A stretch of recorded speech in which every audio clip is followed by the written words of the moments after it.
Hey man, how are you? Mr. Dale Comstock, how are you doing, sir? I'm good, man. What we got to? Yeah, I wasn't quite sure what I guess medium you wanted me to use to link up with you on there, so that's why I was asked you. Oh yeah, it's whichever people prefer.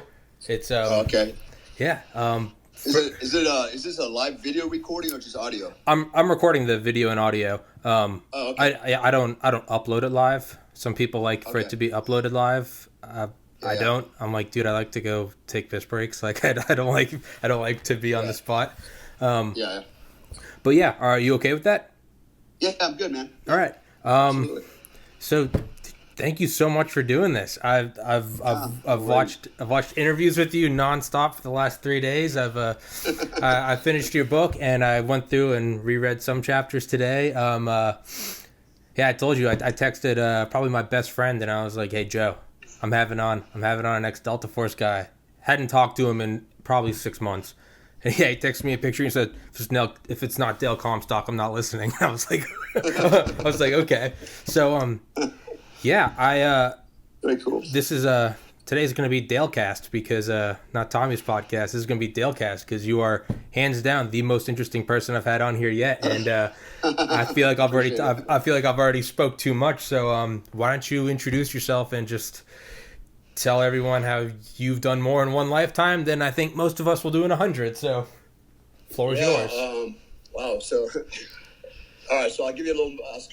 I'll just kind of go way, way back. Yeah. Give you a big overview of what I've done, who I am, where I'm at today. So I joined the Army actually in 1981.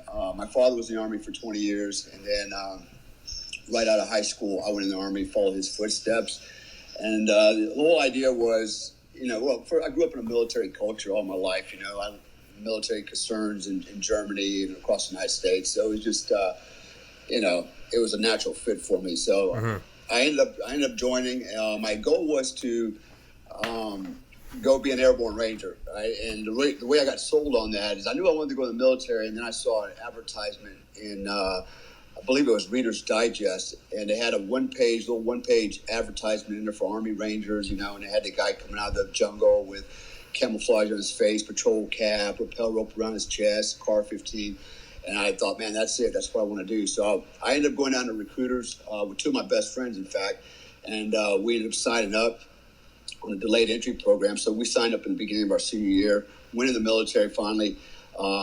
We started out in the 82nd, so at the last minute, like, oh, sorry, there's no Ranger slots, even though that's what we signed up for. It was like the switch and bait, right? But then they said, oh, no problem, just go to 82nd, just tell your sergeant major you want to go to Ranger school. It's no problem, and he'll send you, and it's it's not, it doesn't work that way, right? But we didn't know.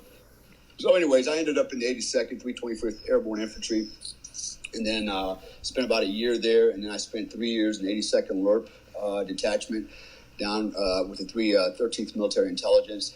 And then I was at my 4-year mark, and I kind of hit a crossroad. I'm like, okay, dude, first of all, being a grunt is okay, but it was kind of like I'm always, taking orders, cleaning my gun, sitting under a tree every day, wiping my gun down, and digging foxholes, and it just wasn't challenging enough, and it's not what I envisioned. And so I had to make a decision. Do I get out? Do I stay in? And I had already been to Britain, and I had an opportunity to see the 22 SAS recruiting video. And I thought, wow, how cool is that? And then I realized that Delta was our version of their SAS, but we didn't know much about the unit. And it's just about the same time, got ready to think about getting out. I got the letter from Delta saying that I was eligible to apply to try out, right? It didn't say anything about you're good enough. It said, you're eligible to apply, right? Yeah. And I thought, well, shit, why not, right? So I went to that route. Actually, my mom made the decision for me because I called my mom, and I was married at the time, had my daughter was a year old, and I was like, Mom, I said, can I, I'm thinking about getting out. Can I come home and stay with you for a little while until I get on my feet with my wife, my daughter. And she was like, no, not no, but hell no. So I realized right then and there, like, okay, there's no options there. So I re-enlisted with the intent of trying out for Delta, and that's exactly what I did. So basically I spent 10 years as a Delta Force operator. While I was in Delta, I had the opportunity to go to the Q course to be a Green Beret. I did. I went through and I got awarded the 18 Bravo, which is Light and Heavy Weapons Sergeant, MOS. And then ultimately, I finally left the unit and I went to 3rd Special Forces Group and became a team sergeant there on an A team right up until I retired, basically. So I did a little bit of ops time, but not a whole lot of operations time. Most of it was all, door kicking and carrying a rucksack. So I retired in 1981. Prior to that, I was going to night school, got my bachelor's degree, I got my master's degree, and then I started a business before I got out, the process of starting a business. And I did, and then that was 2001. I retired about a month before 9/11, and then that just opened a lot of doors for me, doing nuclear security, things like that. So my company did very well in the nuclear security industry, so much so that in 3 years later, we sold my company to G4S. They bought it, and at the same time, I had also been recruited by OGA. So I was working for OGA. I got hired by them, and so as I worked for them for 9.5 years. And everybody that knows who OGA is, I won't say the real nomenclature for those guys, but we'll just call it Office of Government Affairs, and so I don't get in trouble. But anyways, so concurrently I was working for them. I started another business called Risk Control Institute as a virtual company, and I did have some contracts under them that I was able to garner. And in 2011, I sold that company to another company called Intrepid, and they bought the company, and then I worked for them, running my former company under them, right, as a vertical. So I did that for a few years, and then all that went away, and I ended up going to Hong Kong and working over there for a company called Black Sand, running a protective detail for a multi-billionaire investment banker. And so one thing led to another. I ended up finally in Indonesia. That's another story, but I ended up here 6 years ago, and finally gravitated down towards Bali, where I'm at now, and I stood up a company here, a security company in Bali, and I primarily provide explosive detector dogs, patrol dogs, narcotic dogs for like the hotels here and some of the other bars and venues here. So that's what we do here for the most part. I do other consulting work still. I still travel around and do different types of jobs related to security. I still do a little bit of acting from time to time. I'm writing books. I'm currently trying to write 5 books at the same time, and I'm hoping to get them published within a year. But it's been a battle. The reason it's been a battle is because this coronavirus is just killing businesses everywhere, killing the tourist business, especially here in Bali. I mean, that's what they thrive off of, and I mean, it's down like 70%. Yeah. And so it just has a domino effect, man. I mean, shops are closing, everybody's hurting financially, and it affects everybody. Mm-hmm. So we're feeling a little bit of the burn right now as well. And so I've been kind of just focusing on the business here to keep it, to keep it above water. So anyways, that's kind of what I do. I travel back and forth to the U.S. I have a home here in Bali. I have a home in Panama City Beach, Florida. And, I go back and forth every couple months.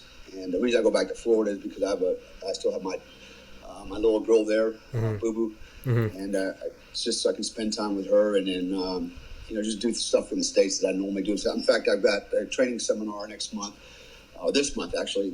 in Titusville, Florida, down at the American Police Hall of Fame. I'm running a 2-day, what I call a survival learning skills clinic. And then I've got another firearms course that I'm running in Panama City Beach. And then at the end of the month, I'm going to San Diego to do another webinar for Fortune Builders. So I have reasons to go back, but the main reason is for my daughter. So mm-hmm. That's what I do, man. I'm here in Bali, kind of living the dream. I wake up every day and I'm like in paradise, and I run a business here. And, I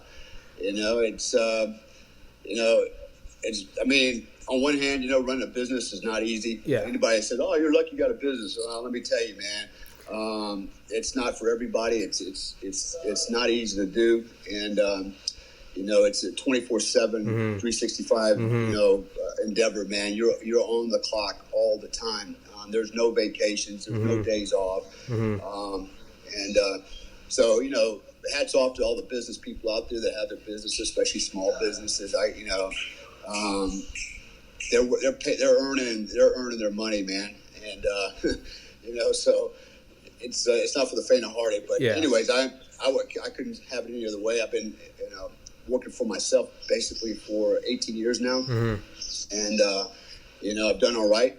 And I just can't imagine going and working for anybody else, man. I know. I know. I just can't see it. So not to interject about not to talk about myself, because again, you were the coolest guest ever. So, but yeah, it's I graduated from the University of Georgia in 2013. Was accepted into medical school, actually in Florida, Miller School of Medicine at the University of Miami. I scored in the top 5 percentile in the MCAT. I got in. I had it all set up, but like you just said, I just began thinking. I was like, I can't be working for someone for the rest of my life. So here I am, 7 years later, still with this podcast and with some graphic design. I'm still trying to build my own business, and I've told all my friends that went through and got their MDs. I was like, dude, it was easier to get into medical school than it is to figure this out. I was like, but what I was going to say is the things you left out are still more interesting than anything else. You didn't leave it out, but the nuclear facility in high risk security. You put empty water bottles in Terry Crews's pants to save him from going under during filming. It's your canine handler, your 6th degree black belt, your children.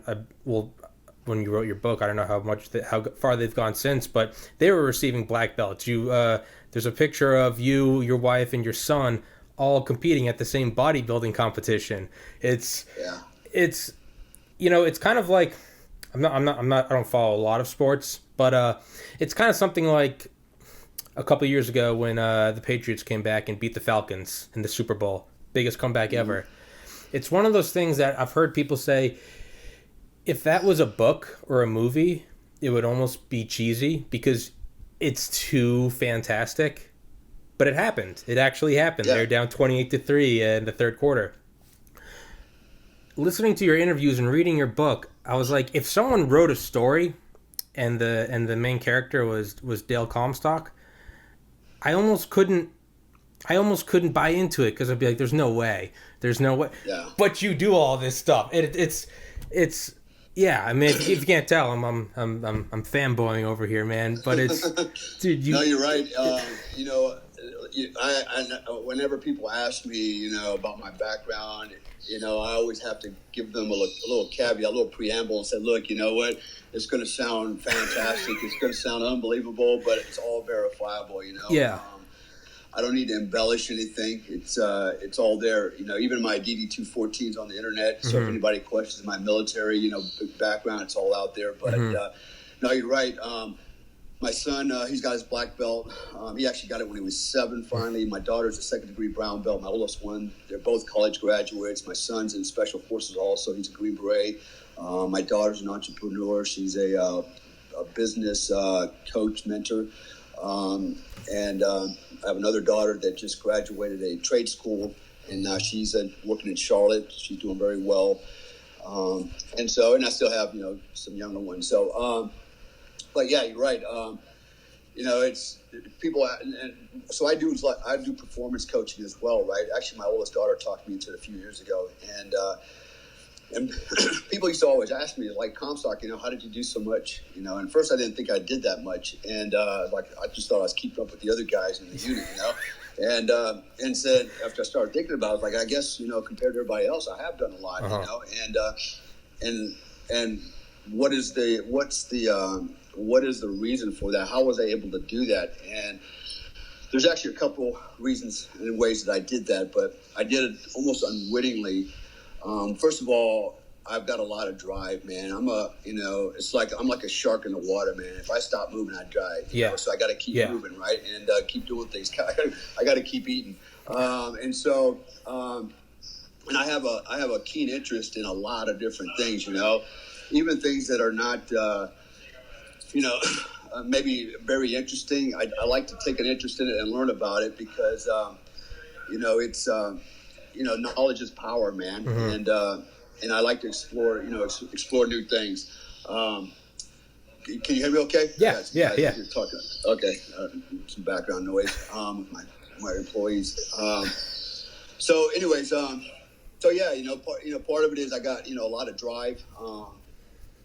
But anybody can develop that, man. It's, it's a choice between being lazy and getting off your ass and doing shit, and not making excuses.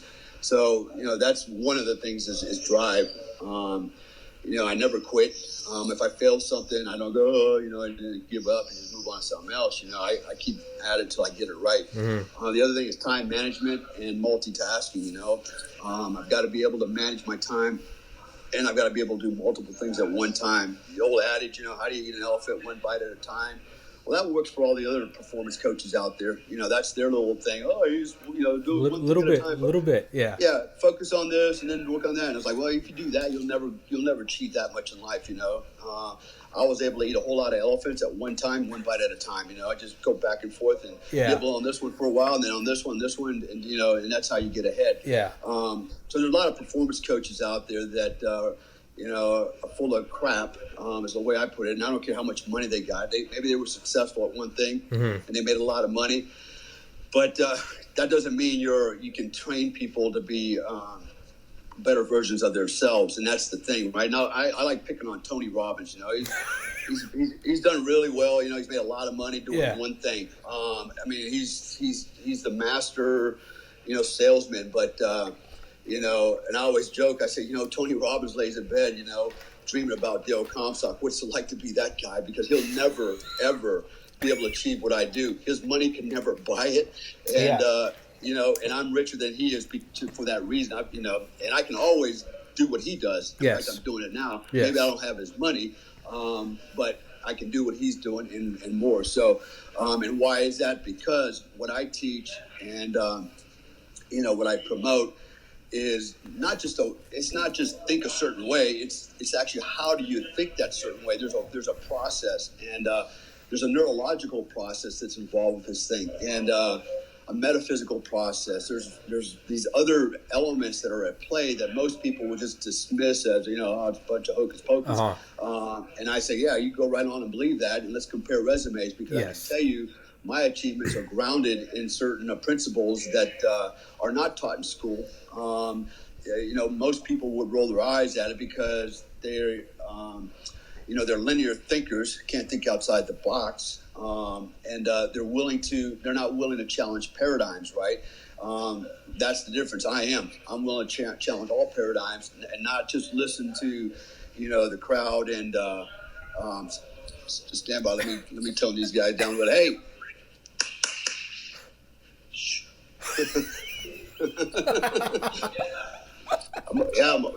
Okay. You're over here chatting. I'm like, hey, dude, I told you guys to be quiet. Anyways, so it's a way of thinking. So it's time management. It's a way of thinking. It's having a certain understanding of mental processes, neurological processes, understanding the metaphysical world. Things like kinetic molecular theory come to play. There's a lot of things, man, that come to play, and that's what I teach. And, for example, these life coaches will go, hey, think positive, never quit, and you're great, you're special, I think you're special. It's like, what does all that mean? Nothing. Everybody says that, but that don't get you anywhere, right? If everyone's special, no one is. Yeah, but if you understand the underlying dynamics, the real physiology and neurology behind it, as well as the understanding of the metaphysical world and the impact it has on us and the impact we have on it, you are more likely to control your own destiny. And so that's what I focus on, and that's my other little. Besides this business, that's the other thing I do all the time. I do a lot of life coaching. I work usually 16 to 18-hour days. I'm in my office here till at least midnight every night. I'm up by 6 or 7 o'clock, and usually I'm in the office early in the morning doing, coaching people around the world on performance and things like that. So, but to your earlier point, yeah, you're right. Most people can't believe it, that I can do all this, but it's all verifiable. Mm-hmm. There's nobody out there that, has yet to call me out and call me into question, for anything. I mean, because they can't. It's just, it's legit. So, I mean, I've had a few people like, freaking ex-wives and shit that, ex-wife that, they want to sling dirt, but it still holds no water, So, it's part of living, man. I mean, some people just, live to work. I only work just to live. If I don't have to work and I can live, then that's what I'm going to do. I'm just going to have fun, And so that's why I enjoy doing so many things. And the other thing is, I've got enough skill sets that, today maybe I'm running a business. Tomorrow I'm doing life coaching. The next day I may be doing acting. The next day I'm doing some type of tactical training somewhere. Or next day I'm doing some kind of business networking. But I've got things I can do in multiple income streams, to keep me going. And that goes back to my earlier point. I don't have a boss. I am my own boss. I get up when I want. I go to bed when I want. And life is good. I won't say it's super easy, but when you're doing something you enjoy doing, it's when you're doing something you're passionate about, it's really a labor of love. Yes. Than, toiling over something you're really not enjoying. Yes. And so, I always, kind of motivate people, hey man, you have choices. Life's about choices. You can go work for the man from 8 to 5 where it's safe, get a paycheck, and 2 weeks vacation every year. And you don't have to do anything but just go to the job, drop and grind it out. Or you can, walk out there on the limb on your own and create your own reality, And 2% of the population, 2% of the population self-actualize. In other words, actually achieve their goals. They become the person that they see themselves as. 98% of the people out there don't. 98% of the people out there are followers. I teach people if you want to get ahead in life, you have to be able to lead yourself. Okay, you have to apply leadership principles to yourself in everything that you do. It's a form of discipline, and without it, you'll go nowhere in life. So anyway, that's kind of I did. I didn't mention, but I've got 6th-degree black belts, got 1st-degree black belt. I was a professional boxer, PhD. First MMA. Yeah, PhD, in alternative medicine, master's degree in business and organizational security management, speak a couple languages. I mean, I can just go on all day long, and it's one of those things like, when I decide I want to do something, I focus, I get on it, I get her done. And then, one of my flaws, I guess, is I get bored real easy. So once I've mastered something, it's like, man, okay, I'm done. I want to move to something else, right? Yeah. I can't stay focused on one thing. And that's probably to my detriment, because when I stop focusing on something, it just kind of wanes, and dies on the vine. And whereas if I just stayed focused on it, I could probably be very, very successful at it. I had a guy one time tell me, he's a friend of mine. I've worked for him quite a bit. He's very wealthy. And we were sitting around a pool in South Africa one night, and he looks at me. He goes, Dale. He goes, why do you do all these things? Acting, this and that and that. He goes, if you would just focus on one thing, like security. He goes, you're really good at that. He goes, you could be super rich. And I thought about it, and I was like, yeah. I said, well, the reason why is because, I got a lot of ex-wives and kids to pay for. I'm going through a divorce, and so I got to make money any way I can, And so I bounce around like a journeyman, Now that keeps it interesting, man. I can't just do one job, And then he asked me, he goes, well, because you've achieved so much in life, he goes, what's next? What are you going to do next? And I thought about it. I was like, yeah, you're right. What am I going to do next? And I looked at him and go, I'm going to be like you. And he's like, huh? I go, yeah. I want to sit around the pool one night with billions of dollars in my pocket and ask people, what are you going to do next? And why do you do all this shit you do? Yeah. That's what I want to do. He's like, oh, okay. Yeah. He goes, well, you can do it. So I'm not there yet, but I'm working on it. And, it's been a journey. I don't have a whole lot of complaints. I made some bad choices. We all do. But my choices, whether it's a good choice or bad choice, had some kind of consequence. Mm-hmm. Sometimes it had good consequences. Even bad choices had good consequences, and good choices had bad consequences. But that's why I've arrived to where I'm at today. Living in Bali, pretty much doing my thing. And enjoying life for the most part. So what's tomorrow hold? I don't know. Anything could happen, man. This business could go under because of this virus. Who the hell knows, right? Mm-hmm. So the key is, I can't worry about what I can't control. I do the best I can to control the situation, but I don't let it consume me. My wife here gets a little wrapped around the axle sometimes, when things start going a little bit south, and she gets a little nervous. And and when you're dealing with a business with, other clients, right? They all think they're the subject matter expert on your subject, right? And they have no idea, right, what they're talking about. But they challenge her all the time because she's the face of the company. In fact, the company's in her name and everything else. So she catches a lot of flack, especially as an Indonesian woman. Mm-hmm. They try to bully her a lot, but she's pretty resilient and pushes back. But it stresses her out. And I told her, I said, you have to look at business like a game, like a Monopoly game. I said, think of it as a game. You're moving the pieces around the board, you're rolling the dice, you're picking up a card. Sometimes you go forward, sometimes you go back. Things happen, you gain things, you lose things. That's part of the game, right? But you keep playing the game. I said, don't take it personal.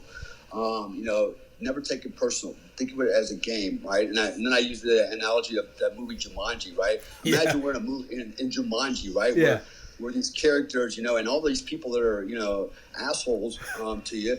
Think of them like the little fat chick or something like that, and whatever with pigtails, and whatever, right? So you give them, think of them in a different way, yeah. And just remember, they're all part of the game, right? It's a game, and just play the game, and you try to win. But if we lose, it's just a game, right? Life goes on.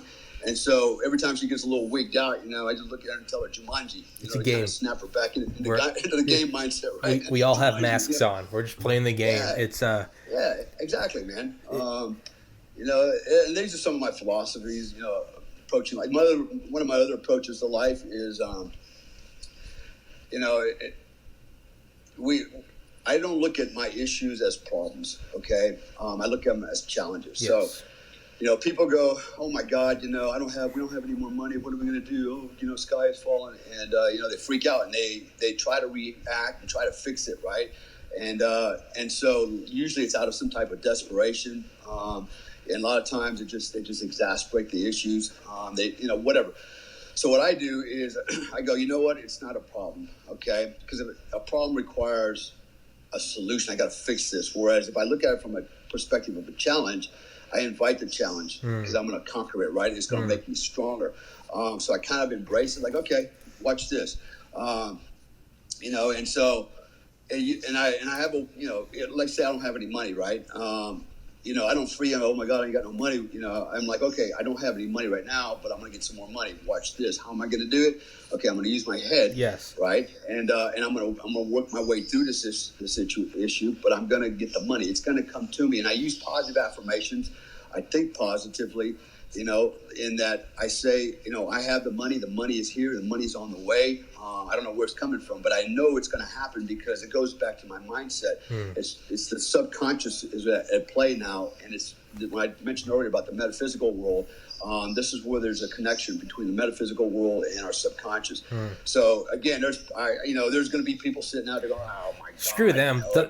If they're doing that, turn it off now. I don't want them as subscribers. Tell them to screw off. I tell you, they have no idea. Yeah, it's when they ask me, Comstock, how were you able to do so much? Because of this. Yes. Okay, it's a way of thinking, and so and I've got a lot of clients that come to me that are unemployed, super rich, and everything in between, man. And they get it.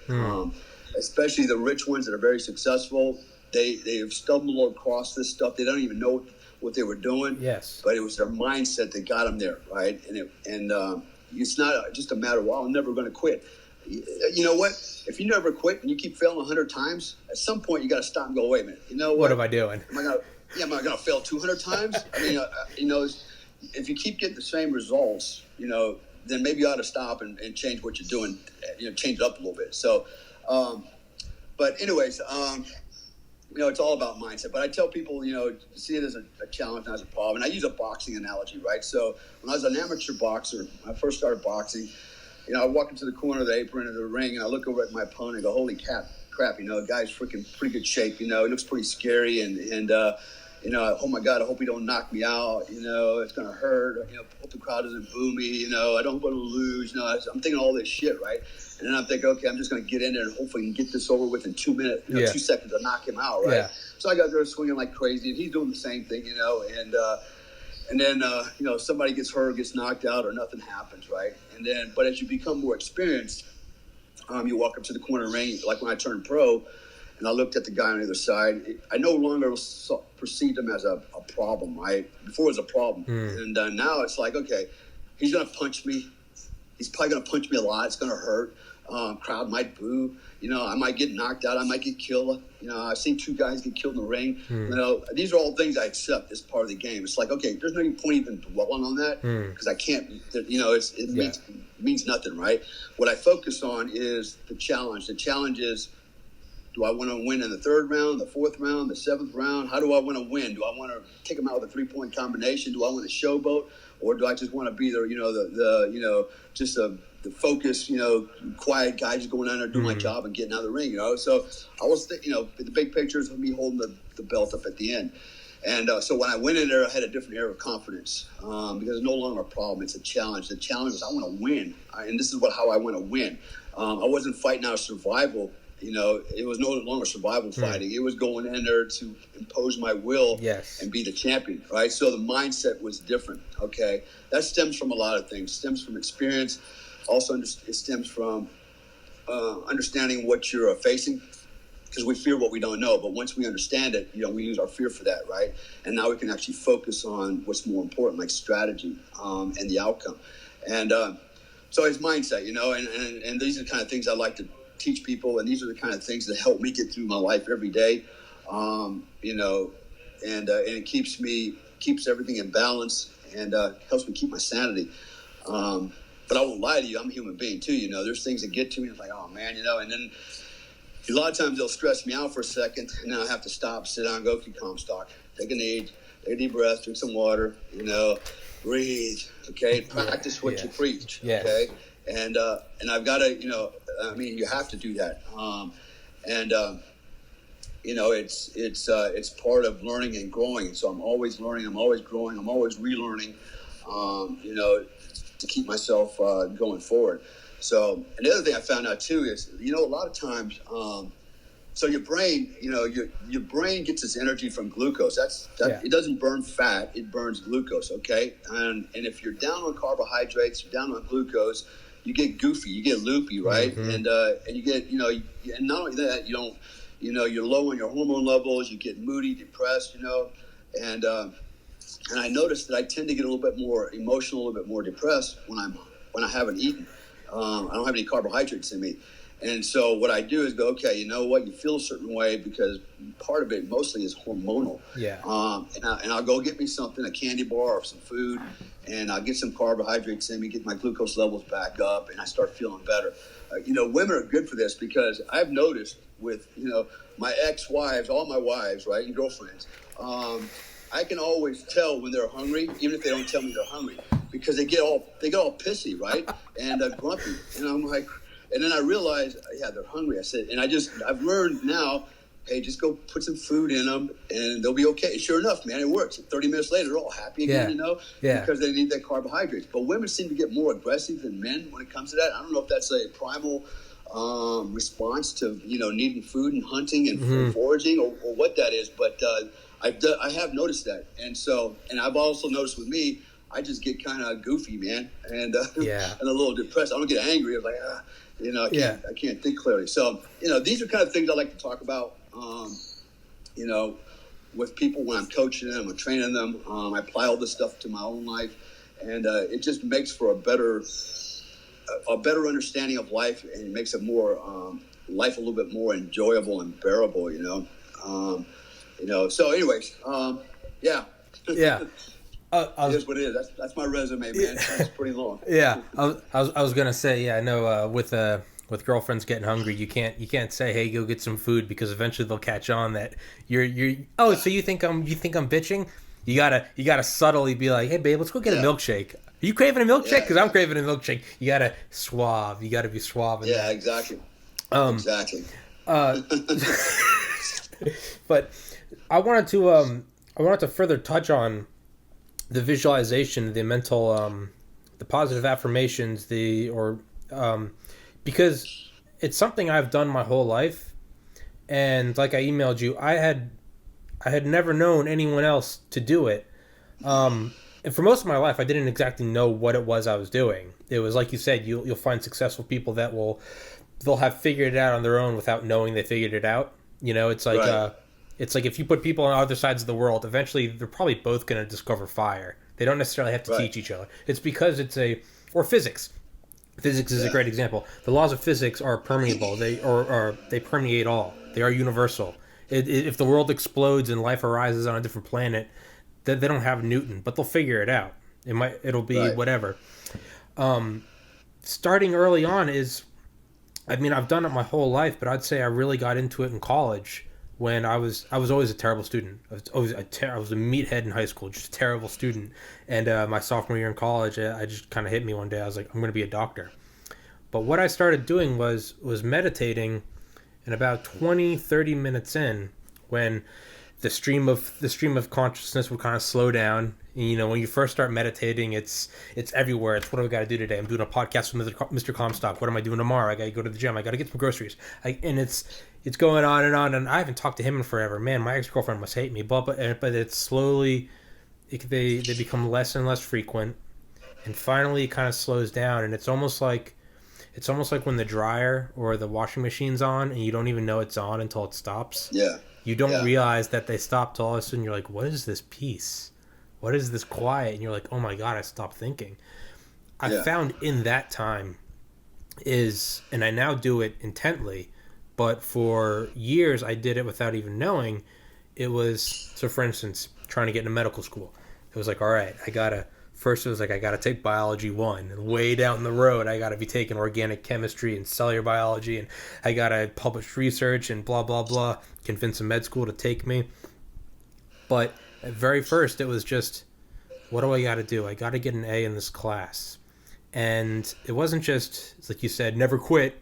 You can never quit, but that doesn't mean you'll win. So it wasn't just, I'm gonna work hard. It was like, I was like, what would it feel like? And, you know, I think of like my mom and, you know, her high pitch, like, woo, you know. I think of my dad, like, you know, good job. I think of that feeling of, I would visualize my laptop screen, digital transcript, end of semester, and I'd see the course name, you know, whatever, Calc 1, 3200, and I'd see A, and it would be like, okay, what am I, like, I feel the chair, I feel the computer screen, I know the fan's on, and I feel A, and what does that A mean? It means I did it. Oh, what am I going to do? It's going to be the end of the semester. Okay, I know I'm going to get some money out of my bank. I'm going to go get some beer with my buddies and go act like an idiot. Like, and when I think about it that way, if you just think, I'm going to get an A in biology, that doesn't really, that's like saying, Mr. Comstock, you should make money. And it's like, yeah, well, yeah, no shit. But when I'd see it and I'd feel it, I would literally get like butterflies. I would get excited, and it would be like, that's the thing I'm going to do. That's the thing I'm going to do. Or with this podcast, started in December, and I remember thinking, like, how cool would it be to just talk to cool people? I could grow the subscribers, and I'd start to feel it, literally hear it, see it. And like you said, a lot of people are going to be listening to this going like, oh, okay, all right, guys, hit the peace pipe, you know, I am my reality. And I would always use my experiences getting in, but I now say, screw that. Look at Mr. Comstock's experiences and resumes. Don't listen to me. I got into med school. Cool. You were in Delta Force. You have a PhD. You were buddies with Terry Crews. You've done a million. Your book is hilarious, by the way. It's brilliant. It's politically incorrect, and I love it. I was laughing the entire time. I was literally on the toilet a couple times. I was like, thank God I'm on the toilet because I just shit myself. but it was it's so I would say don't look at my experiences. Look at Mr. Comstock's, and it's not just. I like to think of it as it's not just hocus pocus. It's not okay, positive. I am success. Like no, don't think of like. I think of it as like, who's to say that this isn't a field of science that we just haven't discovered yet? Imagine the first guy to say, "Hey, I don't think the Earth's flat." You don't think it's flat? Really? You think it's? Now we know. Who's to say that one day, in 2050, 2080, 2100, they'll go, and here are the writings of Mr. Comstock, and here are Comstock's 3 rules. Like, why not? Why can't it be? We now know positive visualization is the equivalent of like a compass heading towards north or south. It's yeah. There's science starting to back it and support it. This is something that actually a lot of people have known it for a very long time, either intuitively. Other psychologists, going back for a long time, have kind of understood this phenomena. But because it's not something you can scientifically, prove. If it can't be proved by science, then it must not be true, right? Right. And so actually, one of my students is he's a seminarian. He basically wants to be a Catholic priest, but he also wants to be in special forces, And I have some very, some people that are very religious, and I have people that are, atheists. But this whole idea of self-actualization, autogenic conditioning, the things we're talking about, it actually falls. It fits in nicely with whether you're an evolutionist or creationist. For example, if you're a creationist, you say, God created the universe. Well, then he created, the metaphysical world. He created all the stuff that we're experiencing. Yes. And if you're an evolutionist, then it's the same thing, right? Evolutionary-wise, we have developed certain, the sixth sense, yes, the etherics, all this other stuff that, that makes us who we are and allows us to live the way we do. But there is science supporting it, and, for me, the best science is I'm a walking, living experiment of it since the age of about 15 is when I stumbled on it. The baseball game. The baseball game in Germany, Yeah, and so that was the first time I learned about it, and then, I applied it again later in life when I was a Delta operator, going to OTC, and it basically saved my job is what it did. Yosemite Sam. And I went from zero to hero pretty fast, over like literally in 3 days. And I can go on all the time about this kind of stuff. It's just when you see things a certain way and you do make positive affirmations and you say them in the here and now, what happens is your subconscious, it's back there. There's a little guy in a room with no windows, right, sitting in an office by himself. And he's getting all his input. And he's going, shit, I got to make things figure it happen. out. Right, and he's doing that. And then, like I said earlier, there's a neurological process of myelination that's going on. Yes. There's neuroplasticity growing. Yeah, and so there's all these other things that, most people wouldn't even understand, and like I said, I don't know if any college courses even would teach anything like this. Yeah. But I spent my life doing teaching, learning this stuff, and I've applied it many, many times over and over and over.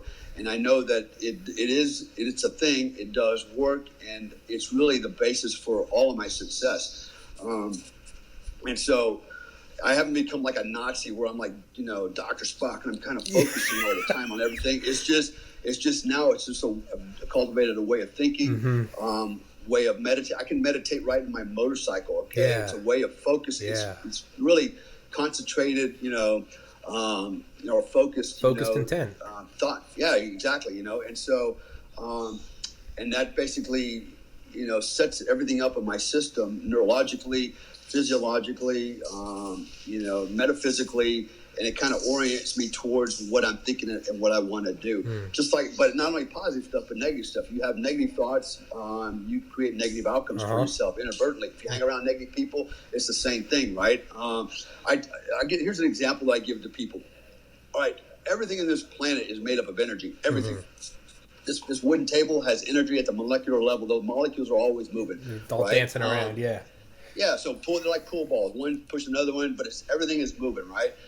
So if you can remember, everything is energy. We create our own energy from within. Okay, that's what allows us to think, talk, move our muscles, all that stuff, right? It's you have to have an energy source, and we create it internally. The whole world is an energy source. Okay, the Earth operates at certain frequencies and it rotates. Everything has frequency. So right now, I'm generating thoughts in my mind. Okay, and basically what I'm doing is, creating. I'm moving my tongue, my vocal cords to make sound. Okay, which is what? Frequency. Yeah. All right, vibration, wavelengths, et cetera, and I'm talking to you through a phone on the other side of the world. You're picking up my frequencies, okay, and through your ears, your receivers, you're getting the message, you're interpreting it, and you're seeing it in your mind, okay, what I'm saying. So basically, in essence, we become two radios. We're doing the same thing our regular radios do, right? We're tuning in. We're manipulating energy, space, right? Vibration. The law of vibration is in effect, right? The metaphysical and kinetic molecular theory. So that's how we can communicate. So we're doing the same thing a radio is, man. Everything is like that on this planet. So if you understand that, then almost anything's possible, because it always comes down to energy, right? And and again, I love these life coaches. Hey, you gotta have energy. They think you have to have energy, like you got to be motivated. Yeah. And I'm telling you, no, you need to have energy, like real energy. You need to create that and focus it on what you want to do. And there's the process. Okay, well, how do I do that? And that's what I kind of delve into in a lot of my in my coaching. So again, and this takes some explanation for a lot of people, and those that would challenge me on that. I had a guy a couple days ago. He's actually a good friend of mine, and he's interested in getting into coaching. And he goes, is this neuro-linguistic programming? He goes, is this real? He goes, there doesn't seem to be any science, backing that. It sounds like some kind of marketing bullshit. And I was like, you know what? You're the typical person, right? You're looking for science to support something. I said, the reality is there is some science supporting it. But I said, more importantly, if neuro-linguistic programming is nothing more than words have meaning. When you say things, you think certain things, right? And that's why people in society now, they want to censor, your words, right? Yeah. If you say this, that's hate, right? Yeah. And they think by you not saying it, they're altering your way you think, right? Because that's what they're trying to do. They're trying to alter your way of thinking. 1984. Right? Yeah. Yeah, we've been told that if you make a racial slur, that's bad. It's politically incorrect. You should never say that, right? And what are you doing? You're trying to change my way of thinking, okay? Or if I express a political belief, if I said, I support Trump, it's like, oh my hell, all hell comes raining down on me.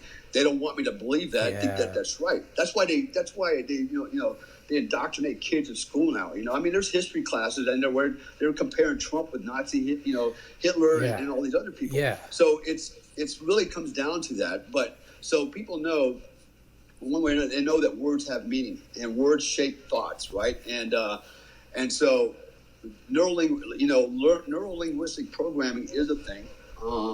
By repeating something over and over or thinking it over and over, okay, you start to believe it. Hitler once said, if you tell a lie long enough times, everybody will believe it's true. Right? A big enough lie enough times, yes.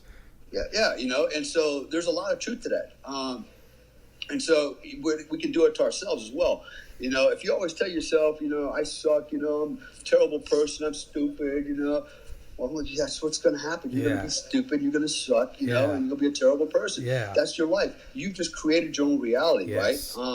And they're why? Because it's not just the way of thinking; it's the programming. That's why they call it neuro-linguistic programming. You're programming a certain thought patterns that become that actually control your behavior. Yes. Okay. So, anyways, we're going kind of deep now, but dude, go for it. No, I love it. No, if anyone doesn't like it, they can tune out. I don't give a shit. No, it's okay. And I, like I said, I provide coaching on this stuff. I run an 8-hour. It's actually 8 weeks, 1.5 hours a week seminar or coaching classes for people that are interested in everything from weight loss to getting in better shape physically, getting in better shape mentally, to being more successful, to how do you build a business, it's survival learning skills, how do you protect yourself, how do you think, a certain way, be a thriver, not a survivor. So I go through this whole thing over the course of 8 weeks, and I do pretty good at it. My marketing is weak. I don't push it too hard because I have other things to do, but I like doing this on the side. So, but if your listeners are out there, look me up on Facebook or whatever. Man. Absolutely. I mean, it's a life changer. I can tell you.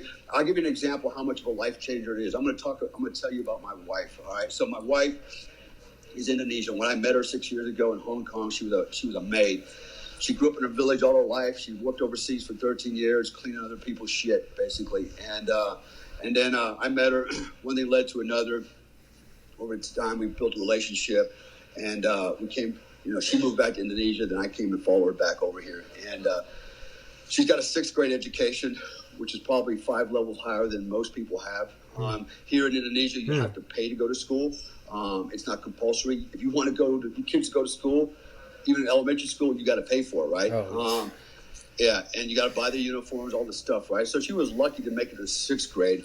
Her mom sold her off. I say sold her off, married her off at 15, but basically, to a guy for, something in exchange. I don't know what they exchanged, maybe a cow or I don't know. But, and so at 15, she was already married, was pregnant already, and just never had a good start in life, and husband was never there, actually never worked a day in his life. I can go on. Anyways, so this woman, is actually very smart, even though she doesn't have a formal education. And how do I know that? Because she's self-taught in Mandarin Chinese, Cantonese Chinese, Old Chinese, Bahasa, Sundanese, and English, right? And then she learned all this being a maid, working 18, 20-hour days, right? So about 3 years ago, she didn't even know how to use a computer, literally did not know how to use a computer. And so I showed her how to use a computer. Now she runs a MacBook Pro. She literally runs this entire company from soup to nuts, finances, HR, trains my dog handlers, trains my dogs, explosives and narcotics. She does all the licensing, business development. She's the face of the company. I mean, she's like, here in Indonesia, she's wildly successful, compared to everybody else. I won't go into our finances, but she's done super well for herself. Sir. She's got a lot of support from the police because a lot of the police are women here, and they just look at her like, man, you're amazing. They just support the shit out of her. So, but this person, my wife, was able to do all that because I had to sit down and teach her. I said, look, you can learn this computer. Let me show you this, and then I spent a lot of time talking about leadership, self-leadership, and I talk about, processes, better ways to manage time, thinking way outside the box, challenging paradigms. Okay, just because everybody else has been doing it this way doesn't mean it's the right way. Be asymmetrical, get outside the box and do it a little bit different. You might be more successful. And so we have actually adopted that philosophy here. And since the day we started this company, we vowed that all our employees would get paid every payday, on time, all time, full amount of money. That's very unusual here. Okay. We know that people, they go weeks, month without getting paid, because their employers just don't pay them. And, and it's just crazy, right? And we said, we'll never do that, We're gonna apply leadership traits, particularly the kind that I bring to the table from the military, and treat people with dignity and respect. And it's worked out pretty well for us. We've had no major issues with any of our handlers or our employees. We got over 65 right now, plus 45 canines working, and it's a lot to manage, dogs and human beings. And actually the human beings are dumber than the dogs, man.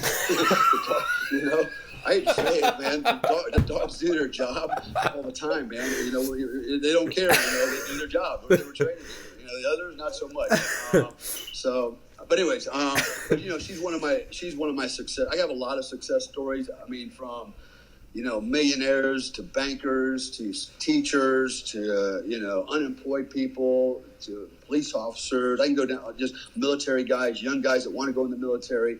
Older guys, actually most of my clients are probably in their mid-40s, kind of reach that midlife crisis. They wake up, walk in the mirror and go, shit, I'm in my 3rd trimester of pregnancy. What happened?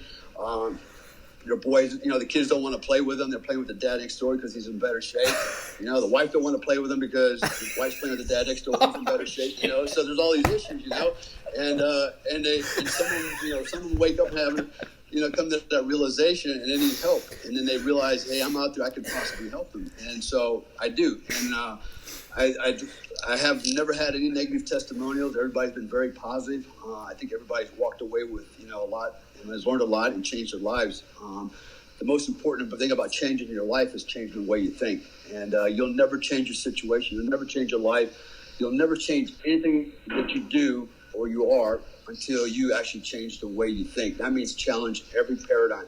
Everything that you were ever taught from the time you were a kid, question it, look at it again. Yeah, because with time and experience and age, our perspective changes because we have more information, we have more experience, all those stuff. Like, wait a minute, that's bullshit. Yeah. I believe that then, but that's not true. Because now I got more information. Yeah. Anyways, I was going to say, Steve Jobs had an interesting quote where he was talking at a commencement speech in California, and he said probably the most important or one of the most pivotal steps in his journey as, well, we now know, creating the single most valuable corporation in the world at one time. I think it's Amazon now, but the first $1 trillion corporation. But he said it's a massive moment when in your life, in your journey as an entrepreneur, when you've been pushing back at the world a million different times and nothing's working, and then finally you push against the world and you see something give somewhere else. And he goes, at that moment you realize it is not static. It is not a set. It's not made out of concrete. He goes, right. It's malleable. And then you start to realize things that you've just always accepted as, these are the rules, and we do Monday through Friday, right. And we go to the store, and we go on the roads. He's like, someone planned the roads. Someone planned the calendar. Someone planned where this store was. All these social norms. I'm going to wear a tie, and because all these things, he goes, you start to realize, oh my God, these can all be changed because they were all created. And right. I think you keep touching on that, but I think that's the most important part, is to realize that none of it is set. If you just look at it and say, well, this is kind of what you talked about on the podcast I listened to, once you're at 35, you're over the hill and you gain weight I'm not a billionaire and I'm not Dale Comstock, so I go 9 to 5, I go Monday through Friday, and that's just what a guy like me does. Fuck that. Yeah. You got to look at it and go, it's self-fulfilling prophecy, yes, man. Yes, it's what it comes down to. And someone smarter than both of us, Max Planck, the famous physicist, every Planck's law is Planck length, one of the biggest names in physics. He said, if you want to get the reality, or was it Nikola Tesla? Either or, they're both brilliant, so it doesn't matter who it was. If you want to reach a certain reality, you must align with it. You must align your thinking with it. Once you reach that frequency, you will be there. He said, this is not spiritualism. This is physics. But that's one thing I always think of is like, it's Einstein talked about how his most brilliant thoughts were when he would be meditating and he would think of something and it would come to him.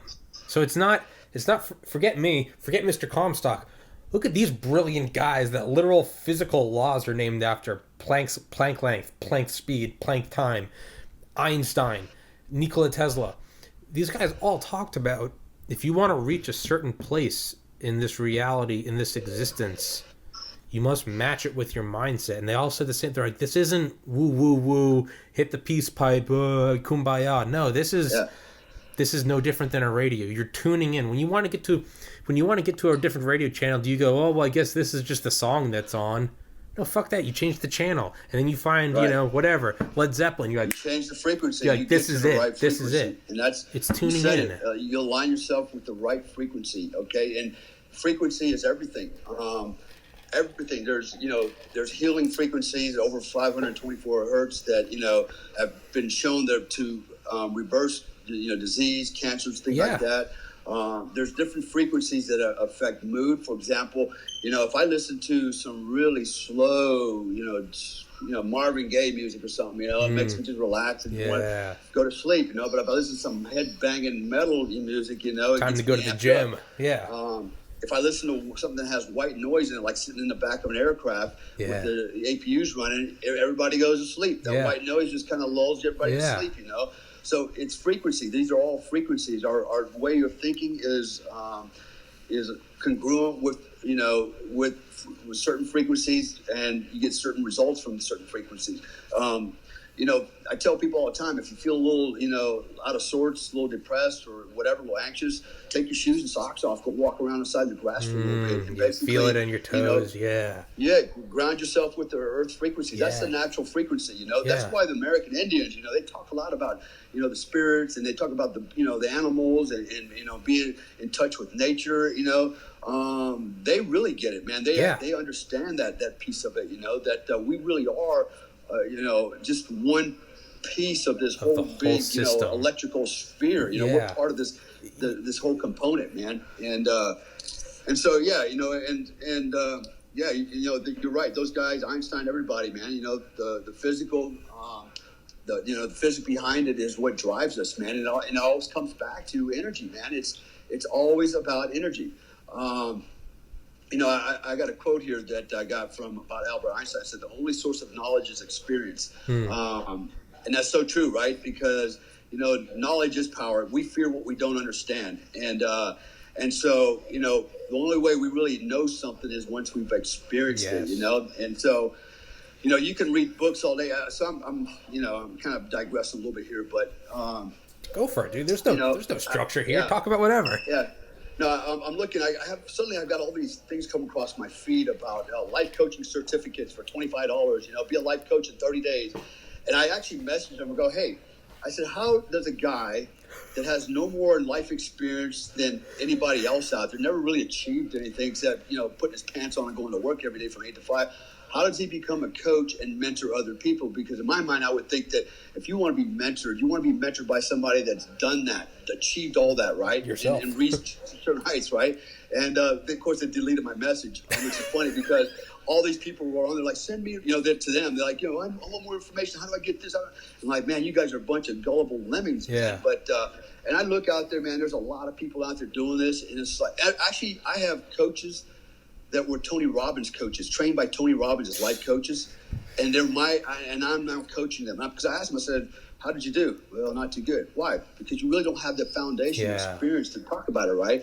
And it's not, look, you can pair all the stuff that we're talking about, metaphysics, kinetic mercury theory, align yourself with frequencies, but you've got to experience it. And I show people how to experience it, little by little by little, and with every time you do something, achieve something, you get stronger and smarter and better, right? Yes.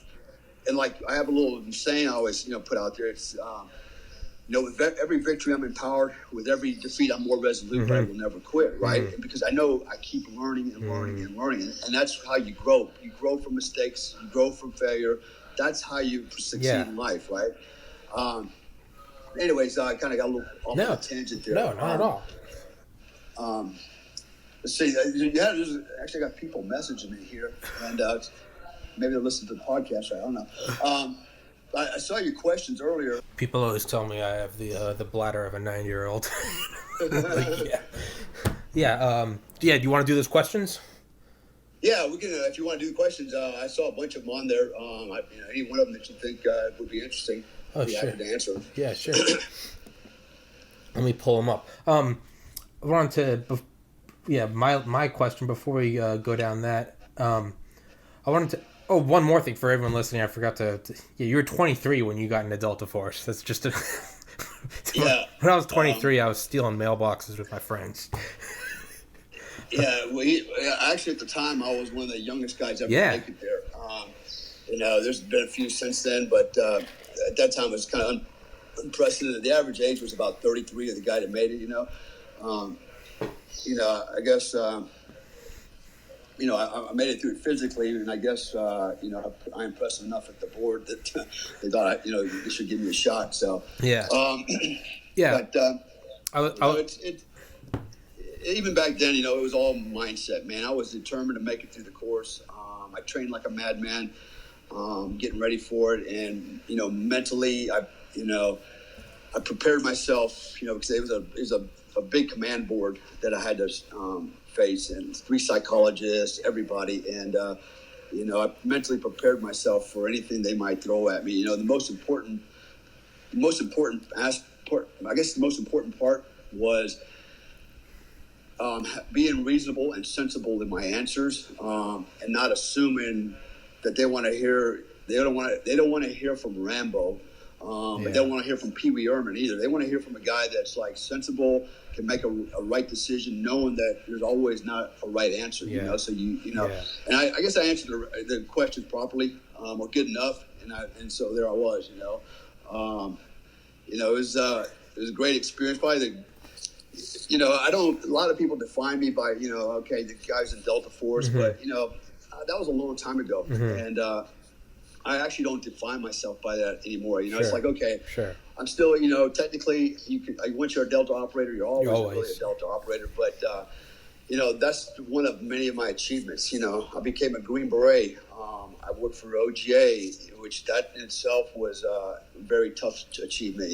Very few guys can make it through all of that, including the polygraph. And then I've actually worked as a mercenary. I mean, a real mercenary, not fucking Blackwater. And going to go out and be a contractor. I mean, literally working for foreign governments, killing bad guys on their behalf, and and it was all legal. Everybody go, oh my God, that's illegal. No, it's not illegal. It's not illegal as long as the government you're working for is politically aligned with our government, right? Yes, sir. So if I went and did that for North Korea, I'd be in trouble. If I did it for Russians, I'd be in trouble. If I did it for Iran, I'd be in trouble.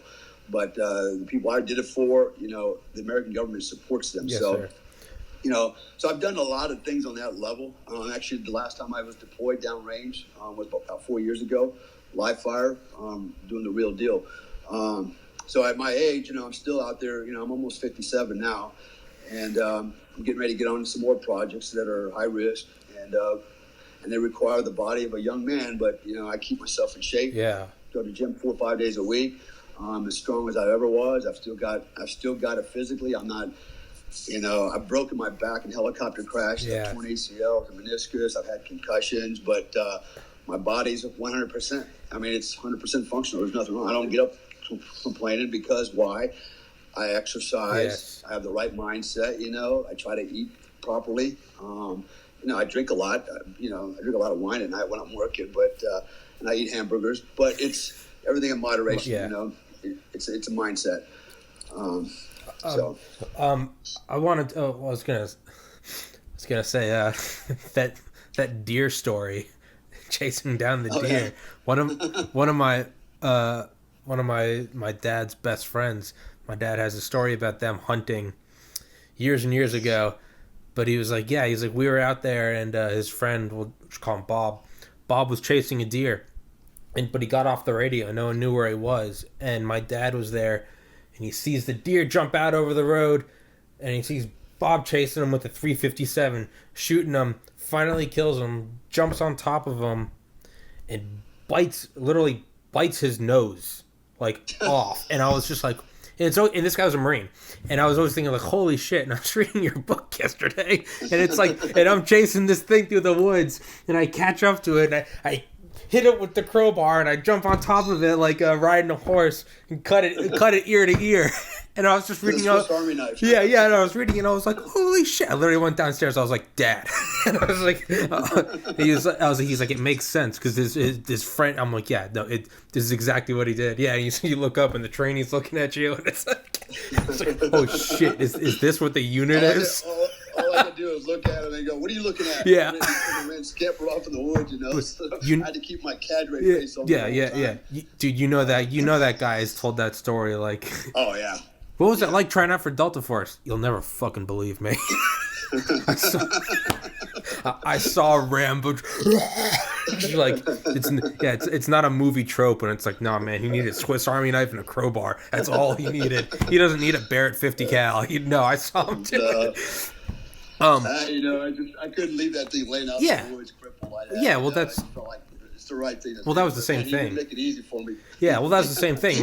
My dad's friend, that's what they were doing, is it was an injured deer, and they're like, we got to find it and put it out of its misery. It's like... Okay, so I pulled up the questions. Before I ask those, I had a question. And I don't know whether or not you could talk about it. Did you ever think about, I don't even know, because when you brought up Delta, it was like, you receive a letter that says you're eligible to apply. It's like the ultimate, like, right. Hard to get in. I'm at a loss for words. Did you ever think about going towards, I don't even know if it's still the same name, the CIA's Special Activities Division, SAD, Special Operations Group, Special Activities Division. Special Activities Division, yeah. Down Branch. Yeah. It's, did you, of course you know, you're smiling at me like, you gotta. We won't talk about that. Okay. No, okay, we won't talk about it. Yeah. You can read into that. You know, I said OGA earlier, so that covers the bases. Dale, you monster! You're the Office of Government Affairs. That's who I work for. Yes, the Men in Black. 9.5 years. The Men in Black. Yeah. Okay, so I got up the questions. I sent them to you. Is there any specific one you want to go through, or do you want me to just choose some? Yeah, just choose some. Okay. Pick some, man.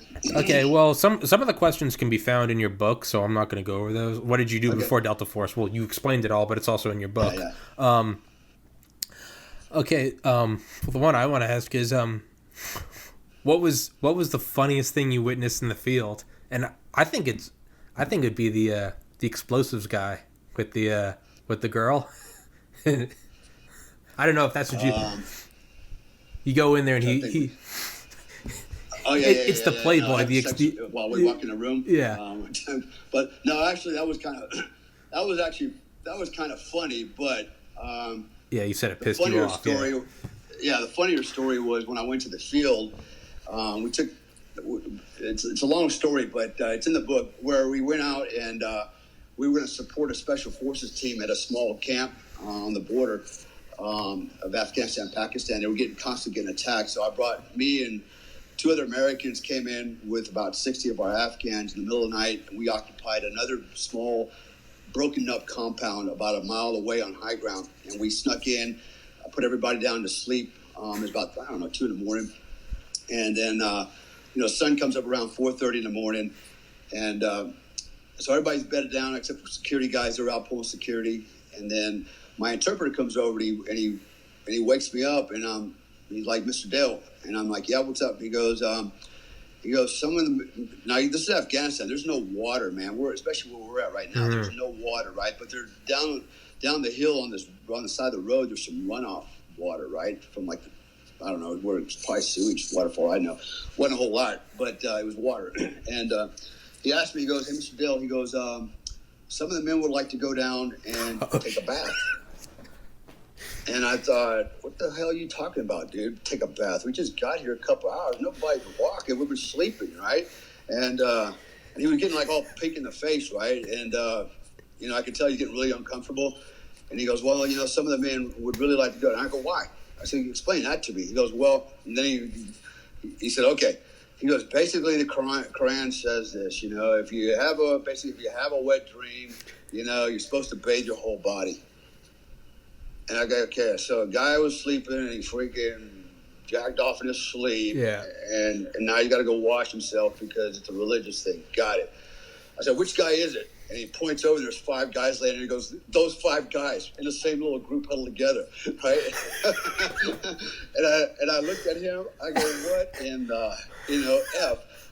Are you kidding me? You tell me one guy woke up and goes, oh, shit, I had a wet dream. I need to go bathe. And the other guy, yeah, me too. Yeah, we all. And I was like, you're full of shit. You know what they're doing over there, right? And I was pissed now, man. And the little butt monkeys over there, I said, you know what? I said, I'm not going to argue with them. I'll argue with you guys. All right, I said, this is the last time. I said, you take those 5 guys, you get another patrol, you go down and pull security for those assholes while they wash themselves up, and you tell them that crap happens out here in the field again, I'm going to fire all of them, taking all their money, man. It's over. Yeah. You know, we're here. This is not an orgy, okay? This is a defensive perimeter for combat, you know, and they better get their minds right, man. But I was like, I couldn't even believe it, man. I was like, are you kidding me? All five of them. Out here 2 hours. All five of them.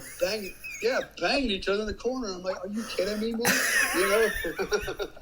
Yeah, I read that. That's where I was talking. I was on the toilet, dude. I literally shit. I was laughing so hard because it was. Well, you were talking about, on a serious note, you're like the difference between like you guys and the SEALs is like you guys are training them. Part of it is you're training the indigenous people, and part of it is, like you said, you don't treat them like armed slaves. You treat them like one of the boys, right? So, exactly. And part of it is you don't shit all over someone. So, you know, if you want to get someone to come, you know, work out with you, you're not like, hey, fat ass. You're like, hey, dude, let's go fuck up the gym together or something, you know, like that. Yeah. And so you're like, you got to take their culture into, you know, within reason, and you're like within obviously it's winning their hearts and minds, man. You're always winning. That's one of the problems I always have with the SEALs.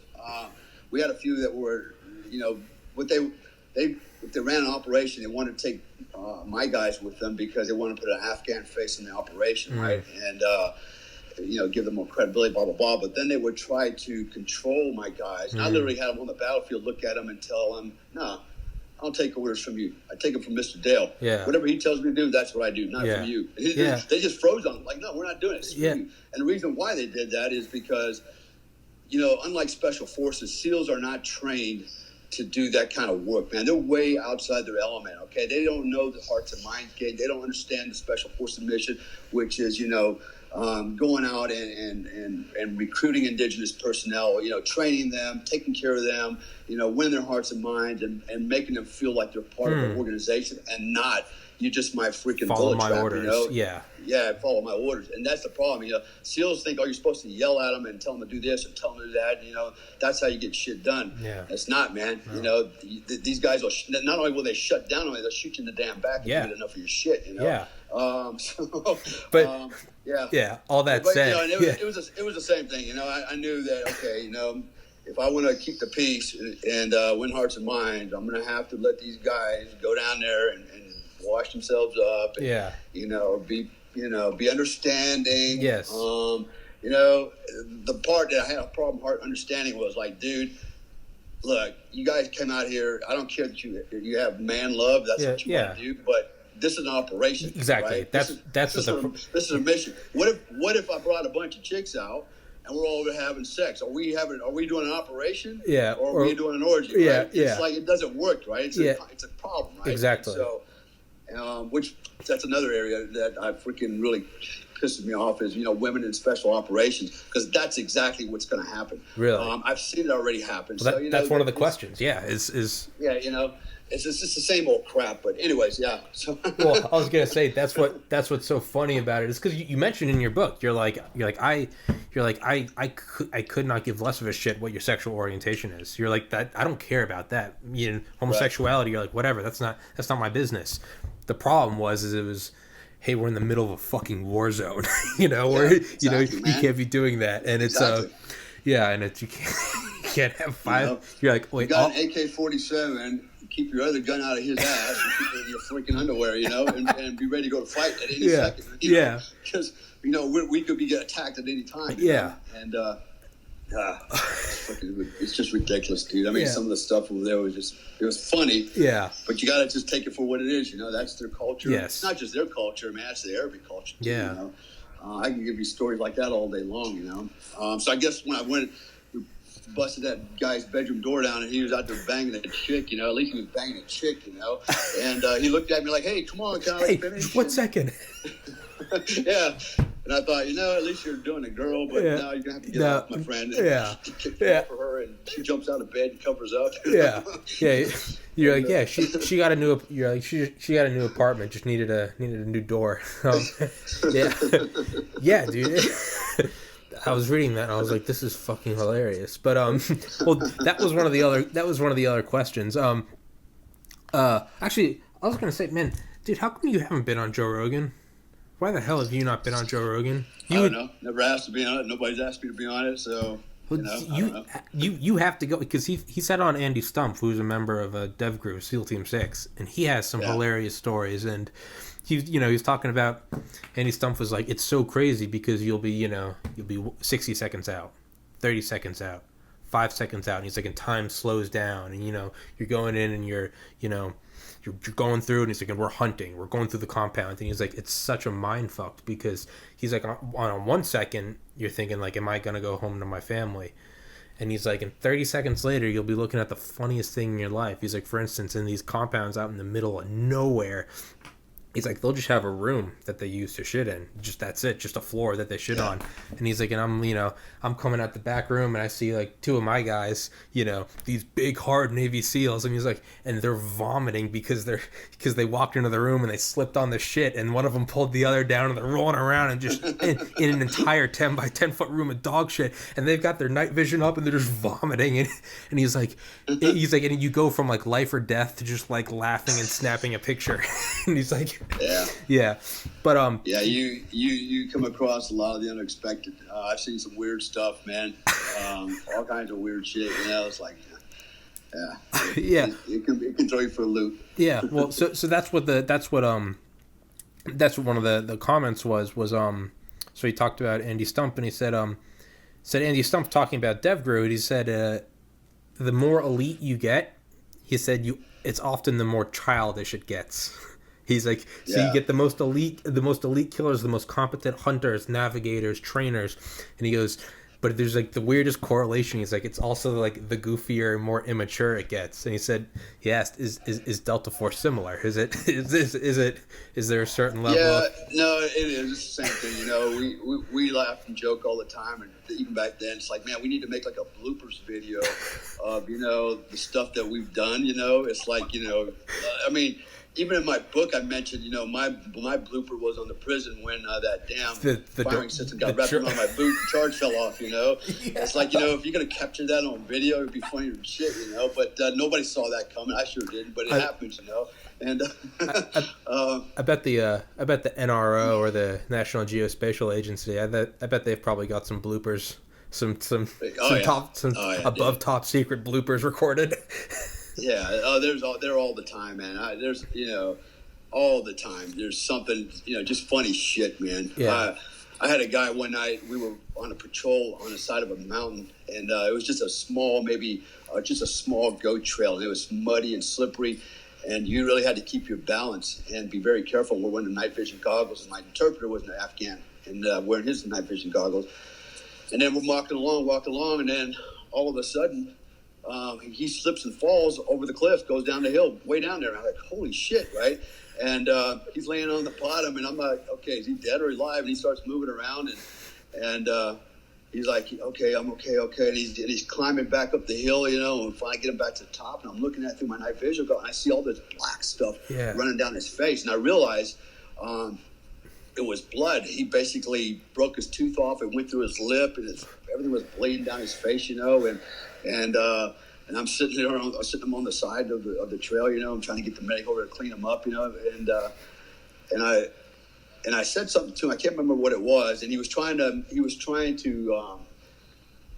basically make an excuse for why it happened, but it wasn't really trying to make an excuse. He was just trying to let me know, hey man, sorry, my bad, it's nice the first night I ever wear night vision goggles. And I'm like, what? This is the first time you ever wear night vision goggles on a combat operation? I said, that's why you fell over the cliff, because it's not like, anyways, and we stitched him up right there, and then well, actually wasn't long later on that same trail we ended up killing a bunch of Taliban that night, but just stupid stuff, man. Yeah. It's just unexpected shit that happens, and guys falling over cliffs, driving over cliffs, and just a lot of weird stuff, man. Inside the buildings, you're right. I've gone in clear rooms, and guys are laying in bed sleeping with chickens, literally sleeping with a chicken. I'm like, I'll pet chicken. They're like, really? I didn't want to get up. Like, you're disturbing me and my chicken. I'm just gonna lay here,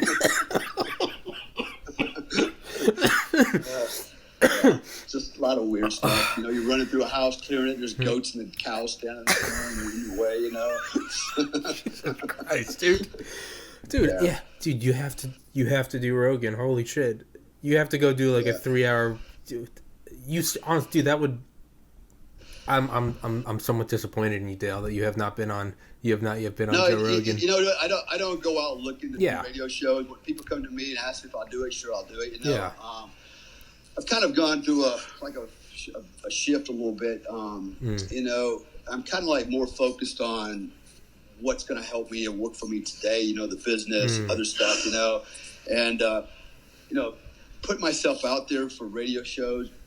Okay, a lot of people know who I am, and I get to tell stories, but it really doesn't, at the end of the day, nothing. I really don't get much of a return on that. Sure. Maybe it leads to another radio show, but so I'm at a point in life where I need to focus on, what's going to benefit me the most right now, and it really comes down to, making money and taking care of me and mine. And, so, that's what I do. And be honest with you, man, it's like, I got a lot of stories like everybody else, but I hate to say it, but the SEALs have kind of just killed my enthusiasm about this, because all the bullshit, I'm a SEAL. Everybody's a SEAL now, by the way. Everybody's a SEAL, right? And every mediocre SEAL, I'm a great SEAL. It's like they're all full of shit. And I know a lot of guys that are SEALs that are good friends of mine. My lawyer's a former SEAL commander. He's a good friend of mine. I'm not saying they're all bad, but they have really tainted the waters with their embellishments, and I know they're embellished. I know some guys out there right now, I'm not going to mention their names, but, they think they're top shit, and they're full of shit, because I know the real story behind them. And I actually know that some of the real stories are getting ready to come out by police investigators. They're going to bust these guys' bubbles, man. And I won't go too deep into that, but I've already been approached on that. But they have.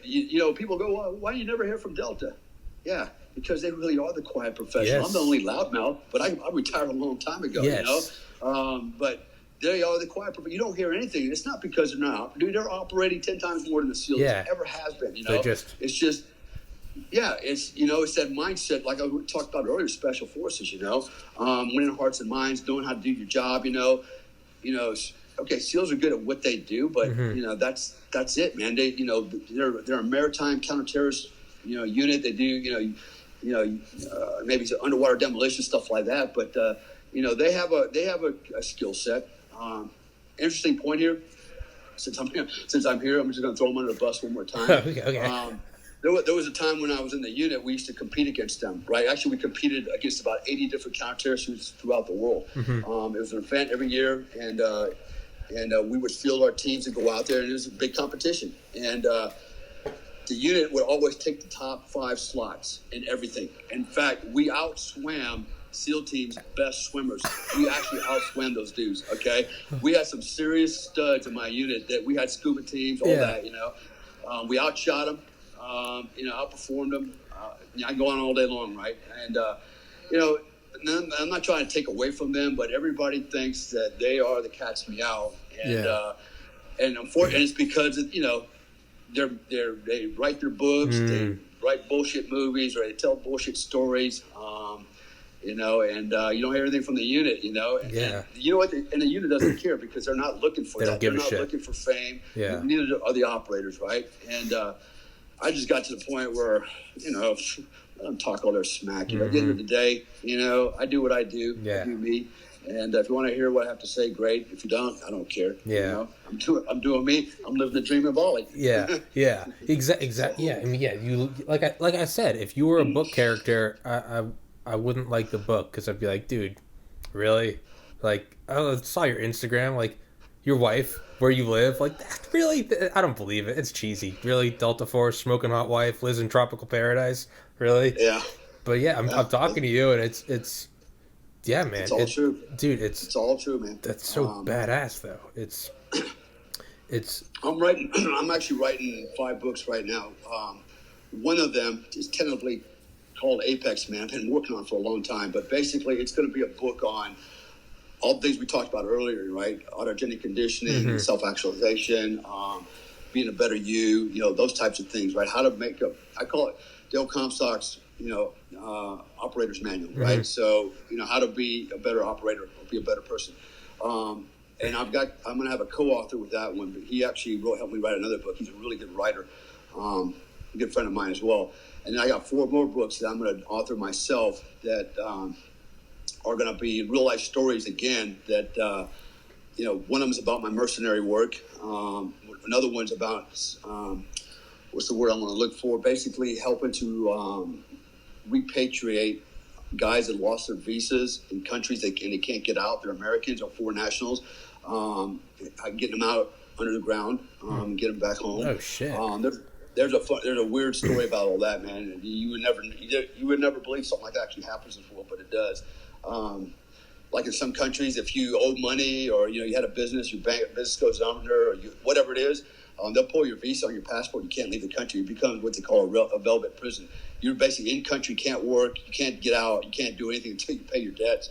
And I know guys that have been in one country. I know one guy has been there about 8 years now and can't get out. His wife and kids are already in England, and he hasn't been able to see them. And so, but it's not easy getting them out either. And so I'm writing a book on that. I'm writing a book about some of my bodyguard experiences. I was protecting a multimillionaires in Los Angeles for a while. Smoking hot 31-year-old, fell in love with me. It was just nuts, man. It was just nuts. And I literally walked away from millions of dollars and probably the best piece of ass ever. I mean, I just couldn't do it, man. I'm like, this is, my principles, got the better of me, and even then I was 53, and she was 31 years old, no kids, never married, millions and millions of dollars, dude. I'm rolling around a BMW 750 Li. I'm living in a $15,000 apartment by myself, underneath hers. Man, it was. I'm writing that story. It was a very interesting story because of the temptations, why I became her bodyguard, and what was going on with her. And she was being threatened by a notorious gang out of Chicago. Stole over $1 million worth of diamonds from her. I can go on all day long about that story, but that's gonna be an interesting story. Then I've got 2 more that I'm writing. One of them has to do with a client I had in Singapore. Guy from Turkey flew all the way to Singapore and robbed his wife. Met her through Instagram. He actually lied to her, said her husband was cheating on her. I have proof. I'll come and show you. Okay, come and show me. He shows up, sticks a knife in her, takes all her money, everything, and and then there's, okay, I want you to go kill this guy for me in Turkey, right? So that's another story. And then what's my 4th one? I got four of them I'm writing, and so I think they'll be pretty interesting. They'll be like my action stories, and there'll be a series of books on that, and then the one book is my teaching, book on self-actualization and being a better you. So one of them is actually for entertainment, 4 of them for entertainment, and one of them for lessons learned. But actually, there'll be lessons learned in the other 4 for entertainment too, because there was a lot of hard lessons, life lessons in there for me and everybody else. I was gonna say, American Badass is, what I love about it is it's like what Andy Stumpf said of SEAL Team 6. He personally said, if you see a book with a trident on it, the Navy SEAL trident, he was like, buy it for toilet paper. He's like, because I can tell you right now, it's all bullshit. It's no shit. Yeah. There I was, all alone on the backside of a mountain. And like, what I loved about American Badass is like, there's like definitely some badass stories in there, but it's also just like, it's like, yeah, I killed this fucking thing. I didn't know what it was. It was like a chicken eagle rat bird thing. It's just like, or what was the huge thing you're shooting at, the river otter, and you were like, and I missed it, and it got to go home to its family, and PETA got to sleep safe, and it was like I was trying to send it to the light. I was just like, dude, I decided not to write the book about all kinds of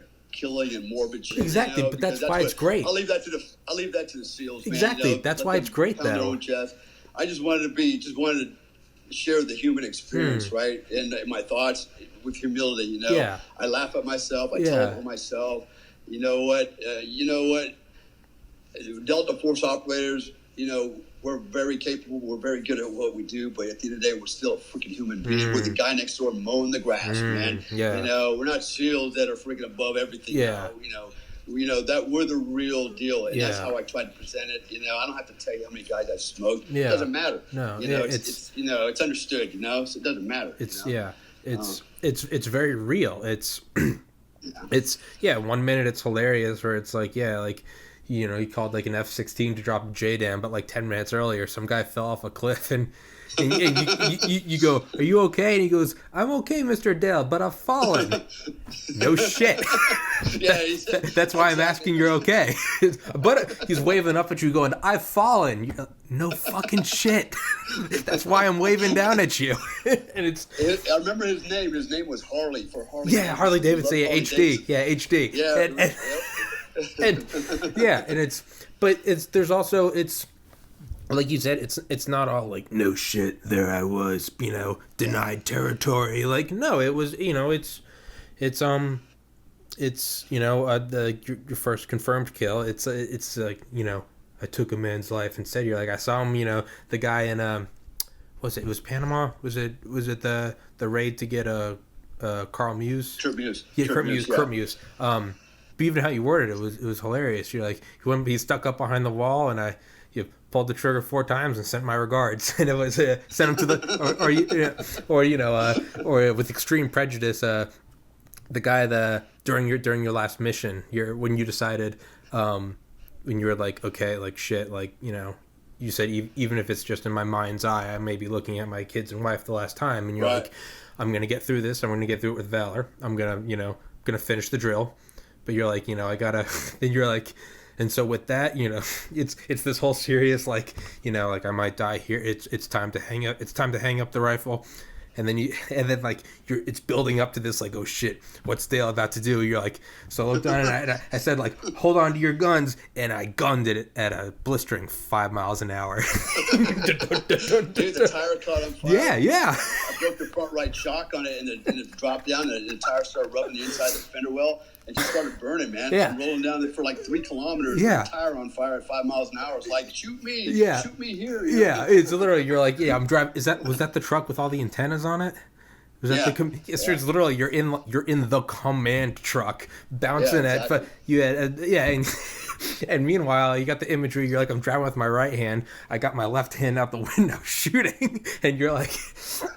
Yeah. And it's like, to me, that's what makes it so much more real, though, is it's not, it's not, I hadn't eaten in 10 days. The president just called me. You know, you're literally like, we're shooting at 360 degrees, you know, I had to turn on the headlights because, like, the IR lights weren't working, and you're like, you know, who was it? Doc got out and broke his ankle, but he was a trooper, he didn't say anything, and it's like, and the guy ran by shooting his AK, and you're like, well, what was it? You're like, with extreme, or I gave him 2 hollow points to the face with extreme prejudice, and you're like, that's what makes it so. But then at the same time, it's you know, it's incredibly real. You talked about the child outside that compound, with the child crying, and you're like, this is just some kid caught up in a war zone, and it's, you know. Yeah. That's the worst part of all that, man. Yes. The kids, man. That's what really touched my heart. Yes. You know, seeing what they were going through, and then think about my own kids. Yes. Man. It's like I saw my kids within them. Like, oh shit, you know. That was the part that, you know, was the worst of it all, man. You know, the women crying in their house, you know, while we're raiding it, you know. Yeah, that was bad too, you know. But when you see the kids standing there, like, in bewilderment, like, what in the hell is going on here, you know? Just innocent. You know, you can just tell. It's like, and then I got their dad, you know, rolled up, and kicking them out the front door. It's like, what's going on? You know? And it's. You know, there were times like that, man. You know, the one where, you know, I set up the booby traps for the Taliban that was raiding, you know, and some kid walked through it, and I killed him with the booby trap. You know, those kind of things are hard to reconcile, and it's like hard to, you know, well, goddamn, did I do the right thing or the wrong thing? You know, on one hand, I'm trying to do the right thing and save people's lives, save American lives. You know, on the other hand, I'm thinking, you know, who the hell sends their kid up there looking for unexploded ordnance? You know, this, you know, I mean, something else could just blow up in his hand, let alone him walking through my tripwire. You know, but man, it made me think, you know, and it's like really start second guessing everything, and you know, those are the kind of things that kind of stick with you, because, you know, that kid was probably 14 years old, and that's, you know, his days were over, man. His brother got blown up, and he survived later. But you know, that's the ugly side of war. Killing the bad guys, I have no problem with that, man. Well, I never had no problem with that, you know. it's what you said earlier during the psychological exams to get into Delta Force. You know, they're not looking for Rambo. They're not looking for Pee Wee Herman. They're, you know, looking for someone that can give the right answer or make a right decision when there's not always a right answer. I think that's a perfect example. You know, it's you know, so you know, some nefarious dude sent his kid to go find unexploded ordnance, and that young man lost his life. And but you know, if that didn't happen, the story could be the exact same. And it's you didn't set up booby traps, and some American GI lost his life because, you know, the Taliban was able to get close and shoot some pot shots. And it's there's it's not always there's not always a right answer, or there's not always rhyme and reason to it. But you know, you know, I don't have PTSD. Mm-hmm. You know, my ex-wife will tell everybody, "Hey, he's got PTSD." She actually got on the radio and told people I have PTSD. I was like, "Are you kidding me? You know, are you kidding me? Where do you come up with that, right?" And so, you know, I've been checked out by VA. They're like, "No, you don't have PTSD." I'm like, "You're right. I don't have PTSD." I've had some moments where, okay, you know, I had to deal with some stuff, but like everybody else. But you know, I'm not crazy. I'm not violent. I'm not suicidal, because I've been able to reconcile all of that and I understand what happened, why it happened, and you know, it's not because I'm some savage guy with no emotion. It's because I have a brain and I can rationalize everything, right? And so, you know, what I saw and what I done is what it is, you know, and I don't let it consume me. I don't let it eat me up. Life goes on, you know, and you know, it is what it is, man. I mean, you know, some guys can't deal with that, you know. Some guys can't cope with that. There's reasons behind a lot of that. Sometimes it's, you know, I don't know all the psychology behind it. You know, we're all different. You know, it's just like my canines, man. I got some canines that are just some badasses, man. They just, I mean, you can run them over with a tractor, man. They'll just get up and keep on fighting. And I got some that'll just, you know, run away in the corner and shit and piss everywhere, you know. It's you know, and then some days they have good days, you know. They'll impress the hell out of you. But in their, you know, down at their DNA level, you can tell they're not that strong, not like this one, you know. And people are the same way, you know. We can compensate and mask a lot of our weaknesses, our, you know, some of our insecurities, some of our shortcomings. We can mask that through training, through behavior, you know, projecting ourselves a certain way. But a lot of times, you know, it's in the torrents of life that we really see a person's true character. It's like, okay, who are you now? Let's see when the shit is on, you know. And so, and I've seen that. I've seen guys, you know, I mean, I've seen dudes who are just complete cowards, man. Complete cowards, and people died because of them. Guys that were Billy badasses, you know, been through all the training, had the berets, you know, and just freaking failed, man. Failed to win, you know. And then I've seen guys that have, like, you would never expect anything out of them, and all of a sudden they're the hero of the day. It's like, damn. They just nut up. Yeah, you talked about that with some of the nocturnal emissions guys. You're like, you know, you're like, they may be they may be holding hands together, but you're like, God damn, when the fighting starts, they stand up, and you're like, they're ready to go. Right. And it's they holster one gun and pull the other one out and get away.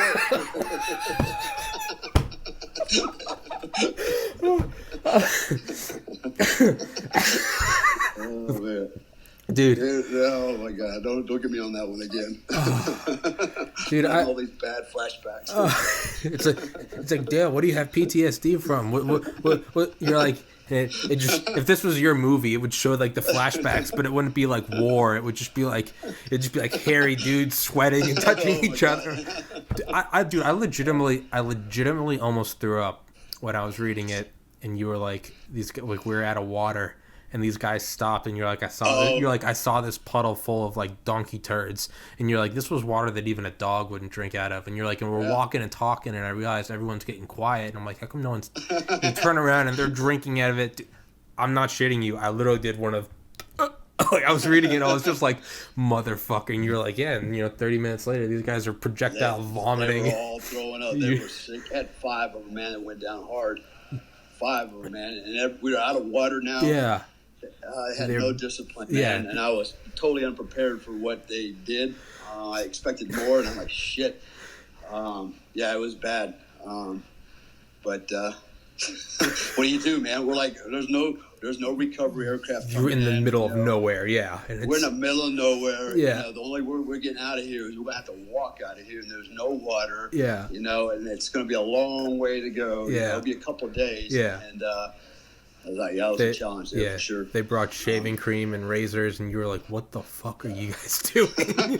Shampoo. Yeah. You guys out there freaking. Yeah. I'm like, what? And you're like, they've got their, what was it, their polyprene underwear, and you're like, heavy polypropylene underwear. They got the long johns on, the tops on, and they're putting their BDUs on, and I'm like, what are you? I mean, we're getting ready to walk. It's man. 140 degrees in the shade. Yeah, and about 10 minutes, you guys are going to melt down in it, And they would listen to me. Okay. I said, okay. Fuck it. All right. Well, I guess you're going to have to learn the hard way, And we walked down the hill. Sure enough, they were sweating balls, and they needed some water. Yeah. Like, there you go. And now they made themselves sick. They drank all the water and washed with it, and now they need to drink shit water. And now they got more shits. Now we need more water, Yeah. And, that's what you wrote. You're like, and that's when I realized today was just going to be a learning day. You're like, they're going to learn one way or another. That's it. That was it. It was training day. Yeah, dude. I just had this like imagery of you through some of your stories of just you like turning like purple, just like, what the fuck are you guys doing? Like sorry sir, I'm sorry sir, it's first day I've ever worn night vision. Yeah, no, you actually don't. I actually got to way beyond it. I never got mad. I'm like, it's like, okay, that's, we would always say they're Afghans, but there are Afghans. Basically, it's like, okay, that's an Afghan for you, but hey, there are Afghans. There are guys. They're holding hands, carrying AK-47. We just shake our head, and go, it's Afghans. But there are Afghans. There are Afghans. God damn it! It's like your kids, right? Exactly. Yeah, no one smacks them but me. Yeah, they're dumbasses, but they're my dumbasses. Oh, man, yeah. It's Yeah. I was gonna say, dude, I gotta pee again. I'll cut this out. I'll cut this out.